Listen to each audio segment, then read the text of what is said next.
Hi there guys, I hope you are having a good day. Now, I know that Canelo has this lawsuit going on now with DAZN and Golden Boy and Oscar De La Hoya, but is he still going to fight this year? It's a possibility, but maybe it seems unlikely. But who will he fight if he does fight this year or even next year? Who is out there for Canelo? Well, he wants to fight in this super middleweight division, it's clear, and it was going to be the WBC vacant title against Anvi Yildirim. So who else is there? There was Callum Smith, there was Billy Joe Saunders. Billy Joe Saunders ruled himself out. Callum Smith still wants to fight, but that seems unlikely. So I think a good fight for Canelo would be Chris Eubank Jr. And I know many are going to say that Chris Eubank Jr. doesn't deserve this opportunity. But then again, does Anvi Yildirim? Does he warrant a shot at Canelo and the WBC vacant title when he last fought in February 2019 for a vacant WBC world title against Anthony Durrell and lost the fight? So does that warrant him having another opportunity? And I mean, even more than that, having a shot at Canelo. So yes, maybe Chris Eubank Jr. doesn't deserve the opportunity just yet. Maybe he's one fight away, but the fight is going to be incredible. What a fight it would be, because Canelo would not want to take a backward step. Neither would Chris Eubank Jr. They will meet in the middle of the ring and fight fire with fire. Now, I know that Chris Eubank Jr. kind of has this stigma attached to him where he's just kind of one-dimensional and just tries to knock his opponent out rather than box, and he has tried to rectify that in recent fights against Korobov and JJ McDonough, but ultimately that still remains. I mean, Chris Eubank Jr., maybe his biggest weapon is the fact that he goes for the knockout. Maybe he's not going to be a 10 out of 10 world-class boxer, but what he can do is knock his opponent out. And he doesn't just have power in the middleweight division, he has it in the super middleweight division as well. Now, one thing about Chris Eubank Jr. is he does not throw body shots. He does throw them every now and then, but he needs to throw a lot more body shots because they are vital when breaking your opponent down. Throwing headshots, obviously you can hurt your opponent, but someone like Canelo, who has a granite chin, he's not going to be able to stop him by working upstairs. He needs to go down to the body and break Canelo down. I know that sounds crazy. How do you break Canelo down? Because Canelo just seems like he's 9 out of 10 in every single department. So he seems like the kind of fighter you would not be able to break down. But you have to try when you're in there with him. You can't just go in there, stand in front of him and trade. Because, yeah, maybe you may make it to 12 rounds because Eubank has a great chin. But ultimately, he doesn't want to lose on points. He wants to try and win the fight, if he does get the fight. Now, will Canelo take this fight with Chris Eubank? Hell yeah, I think he will. And it's a good choice because it's a fight that's it's not nowhere near a 50-50 because you would have to make Canelo a favourite. But Chris Eubank Jr. will bring the heat, he will turn up to fight, and he will try everything he can in order to win. But what he has done in the past will not be good enough against Canelo, nowhere near. So Chris Eubank Jr. will have to find a performance unlike any other he has had in the boxing ring before.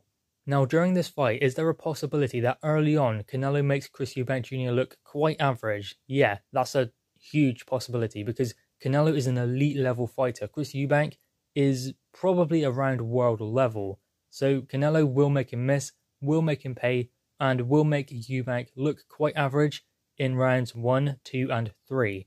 And what Chris Eubank Jr. needs to do is to press Canelo, not allow him to come forward, because then Canelo would just pick him off, work to the body. And I don't believe that Canelo would knock Chris Eubank Jr. by working upstairs. It would be working downstairs, and those body shots will get anyone out of there, even Chris Eubank Jr. So what he needs to do is make sure he is pressing the fight and making sure that he is working with Canelo, because if Canelo backs him up, that will be go time for Chris Eubank, because Canelo walking forward with those body shots, then working upstairs as well. And let's be real, Chris Eubank Jr. cannot box Canelo off the back foot and outbox him to a points decision. He's got to go in there looking to fight fire with fire, which he plans to do. The only thing about that is Chris Eubank does often waste punches and he is quite wild and untidy. He does need to make sure that he doesn't waste punches. Canelo will fill Eubank out in the first couple of rounds, but then he will slowly up the tempo as the rounds tick by. So Eubank needs to start fast and vary his work to not become predictable to Canelo.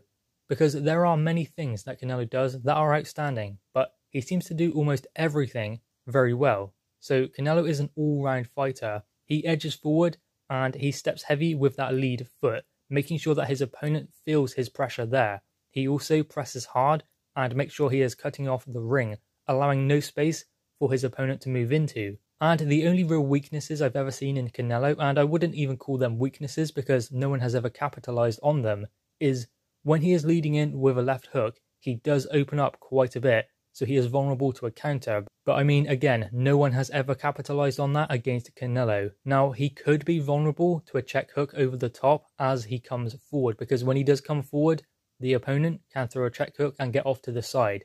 Whether Chris Eubank Jr. can do that is another thing entirely. He did do that against JJ McDonough and knocked him down, but against Canelo, with that kind of pressure, and his positioning seems to always be on point for Canelo. So getting that shot off would be extremely difficult for Chris Eubank Jr. when he's in there with an elite level fighter like Canelo. Now, Eubank has his own set of skills as well and does some things extremely well. He has an excellent uppercut. He often leads in with that shot when his opponent presses him as well. When his opponent presses him back to the ropes, he will always lead off with that uppercut.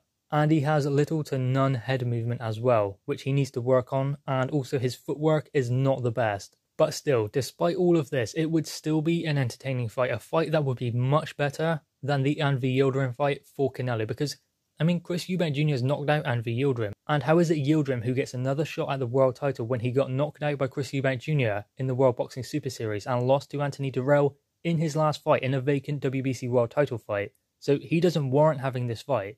So why not chuck someone in there like Chris Eubank Jr., who would bring value for money, stand there and fight with Canelo and give us an entertaining fight, better than we're probably going to get from Canelo's next fight anyway. So this is a fight that would be extremely interesting and a good fight for Canelo in his next one, provided everything is sorted out with DAZN, Golden Boy and all of that. Because let's be real, Canelo isn't fighting Callum Smith next, he's not fighting Billy Joe Saunders next. So it's going to be kind of a gimme fight next for Canelo. Not gimme because that's a bit disrespectful, but I mean, it's either going to be like Murata or Yildirim. So, I mean, the best out of those three, if Chris Eubank Jr. is included, is Chris Eubank Jr.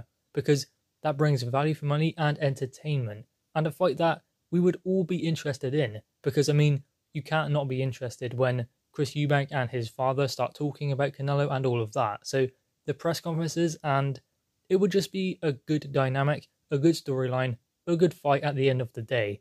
And at the moment, during the current climate, they need a big fight, but they cannot pay for the big fight. So, Chris Eubank Jr., yeah, he'll want a lot of money, but he won't warrant the same kind of money as a Billy Joe Saunders or Callum Smith because he's not world champion. So guys, anyway, what are your thoughts on this? Make sure you leave your thoughts in the comments below, leave a thumbs up and subscribe if you are new. Thanks guys.